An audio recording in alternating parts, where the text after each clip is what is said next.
Hi there, and welcome to another episode of Teaching with Text. My name is Richard, and today I'm going to be talking about teaching the Revolutionary War period and how to engage and tackle with some of these student preconceived ideas, some of which I've come across in my own teaching, and I'm going to give you some ideas as to how you can engage with those and overcome those as well within the classroom. And for that also I'll be talking about Sujit Sivasundaram's book, Waves Across the South, that came out only a couple of years ago, around sort of 2021, and how I use that in my own teaching to engage students and give them a broader kind of contextual knowledge of a very commonly taught and very important part of not just European but also global history as well. Firstly, I chose within the book the chapter that focused in on Mauritius, because one of the things I really liked and what sort of chimed with my own kind of reflection over my own practice was in a sense of how to give students this global context. Again, students often struggle to fully appreciate the interconnected nature of empire at this time in the late 1700s into the 1800s, and tend to see, in a sense, the colonies detached in a way from the kind of the main kind of locus of empire, so obviously Britain or France, and with the context of this book focusing primarily on Britain and France and their kind of revolutionary struggle in a sense. And that's also what I use the book for as well in my own teaching, and I can help also you to develop as well within yours, is how to look at the counter-revolutionary kind of narrative at this time as Britain pushed back and used the revolutionary period as an opportunity to reimpose sometimes slavery on some of the islands it took off of the French at this particular time. And again, in my own teaching, I use parts of the book from particularly pages 94 to 122, which looks at this period around geographically Mauritius, and in terms of how these Jacobin clubs are set up, but they are exclusive as well. They exclude people of colour from them as well. So I use it in my time to look more deeply at the sort of narrative at the time of what Britain and France, and certainly France, was saying at the time of the revolution in terms of espousing this, emancipatory, narrative of, the famous égalité, fraternité, liberté, and kind of, sending that off into the world in a sense. And famously, with the Haiti rebellion under Toussaint Louverture, which again I'll be talking about that book, Black Spartacus, in another video as well. And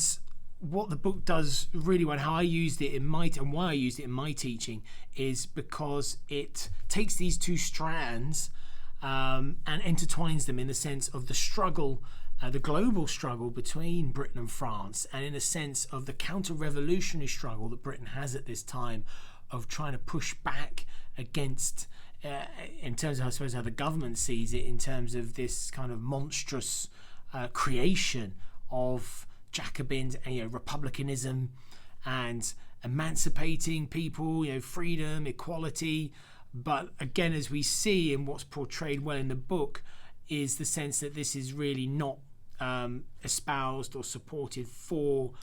colonized peoples. And as I said before, we see the reimpositioning of slavery in some of the territories that Britain takes over. So it's very useful for students to see that global interconnectedness, to see the hypocrisy at play at that time as well, and also to see the justification for empire as well. And Sivasundaram writes in a very sort of fluid, easily accessible way, so it's very useful again within the context of the history classroom for students. And I use segments of the text here and introduce that to students to get a sense of sort of secondary sources and how historians are stitching together the ongoing debate and the changing debate around the growth of empire in this sort of revolutionary period. So it's very, very useful. And one thing as well that why I used it in my own teaching as well, in my experience, another kind of barrier that sometimes students have is not to see colonized peoples as having kind of autonomy or full kind of historical agency. So I wanted to really, in my own teaching, to kind of inject that into my lessons and my lesson plans, which I have done by using, as I said, segments of books like this.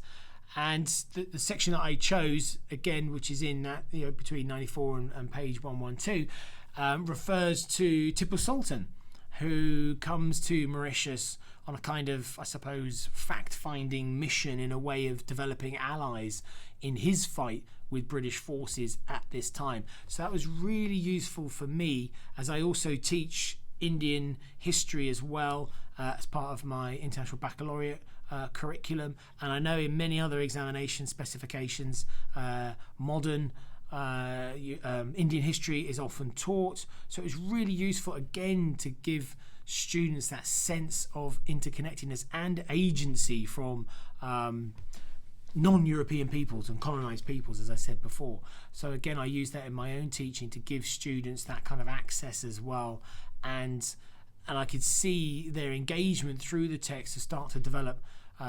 because of the questions they were asking, to develop that kind of broader kind of global overview, which they sort of need in order to make deeper sense, really, of why Britain and France are engaged in this kind of global struggle, global conflict with one another, in a sense. And again, kind of going against these sort of high ideals that we have kind of released by the French Revolution. So all in all, a very useful book to tackle some of these issues that I've experienced in the classroom with students, to make sense of this revolutionary period, and also to see and to give agency to colonized peoples as well, which is very, very important. So all in all, a very useful book, and something, as I said before, that you can use in your own teaching. And I can sort of show you how to do that by introducing characters, historical characters from various European colonies, and stitching that together into a broader kind of narrative to really make students kind of understand the global nature of this sort of revolutionary period. So thanks once again for listening, and there'll be more videos in the near future. So thank you very much. Bye bye.